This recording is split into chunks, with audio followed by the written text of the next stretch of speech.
মারলো দেখা করি আবার নিচে আগে গুজরে মার সদায় হকে নজর হকে নাই হয় দূর মাথায় দূর তাই কই নবারি ওই বাইসে দূর তাই ঈদগাহ থানার সামনে ট্রাকের ধাক্কায় আব্দুল্লাহ নামের এক শিশুর মর্মান্তিক মৃত্যু হয়েছে।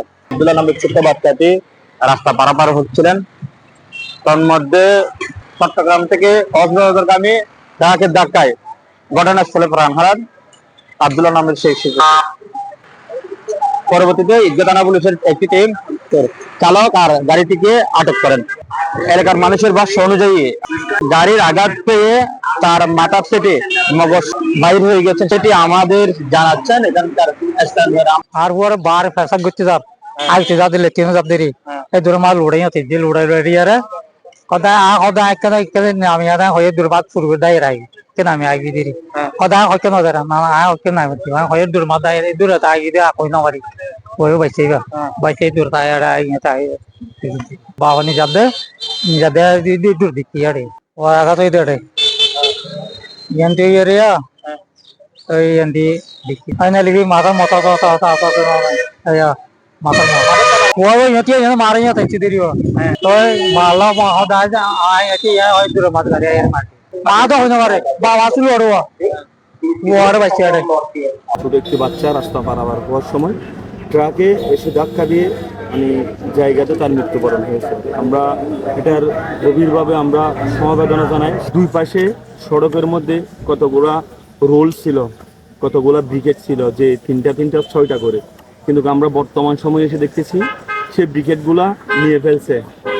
সেই নিয়ে ফেলার কারণে হয়তো যে গাড়িগুলো আছে টানা, যেহেতু একটা টানা একটা যেহেতু জায়গা, সেখানে গাড়ি চলাচল হবে, এটাই স্বাভাবিক বিষয়। টানা এমন একটা জায়গা যেখানে মানুষ প্রতিনিয়ত আসা যাওয়া করে, তো এখানে যেহেতু প্রতিনিয়ত মানুষ আসা যাওয়া করে, সেই জন্য থানার দুই পাশে যে রোলগুলো ছিল, যে ব্রিকেটগুলো ছিল, সেটা থাকাটাই আমি গ্রহণযোগ্যতা বলে মনে করি। সেটা থাকলে গাড়িগুলো স্পিড কম হবে, থানার সামনে যেহেতু স্পিডগুলো কম হবে, তাহলে মানুষ চলাচলের জন্য সুবিধা হবে। কিন্তু আমরা দেখেছি অল্প কয়েক মাস আগে এইগুলা নিয়ে ফেলা হয়েছে। তো আমি সরকারকে এবং প্রশাসনকে আমি বলবো যে এইগুলা যেন আবারও পুনরস্থাপন করতে হয় বা পুনরস্থাপন করে মানুষের জনজীবনকে তারা যেন নিরাপদে মানুষের চলাচলের যে একটা পদক্ষেপ সেটা তারা নিতে পারে। এবং আমি যতটুকু শুনেছি গাড়িটা এখনো বর্তমান থানায় আছে এবং ড্রাইভার থেকে সুপারভাইজার তাদেরকে আটক করা হয়েছে। আমরা চাইব দেশের প্রচলিত আইন অনুযায়ী তাদেরকে সর্বোচ্চ শাস্তি দিবে এবং তাদের পরিবারকে যে ক্ষতিপূরণ সেটা দিবে বলে হওয়া মাথায় অ্যাক্সিডেন্ট করি মাথায় এবার মগজ না দেখি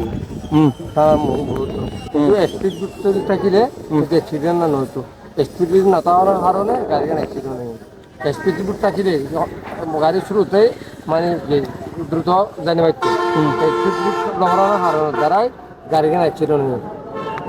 দ্রুত যদি স্পিড যদি দিলে গাড়ি অ্যাক্সিডেন্ট কমে। মাথা আঘাত, সম্পূর্ণ মাথা আঘাত, মাথা মাঝে মগজ পর্যন্ত এত বাম্পার তো ভাই হাই আরে সাক্ষাৎ করছি রং সাইড মাঝে মাঝে এবার ইটা হয় আর ঘুমোতে যে ঘুমো চেতনো আর কি ইটা হতে কাম আমার যাই হজরে হাতি নিয়ে যায়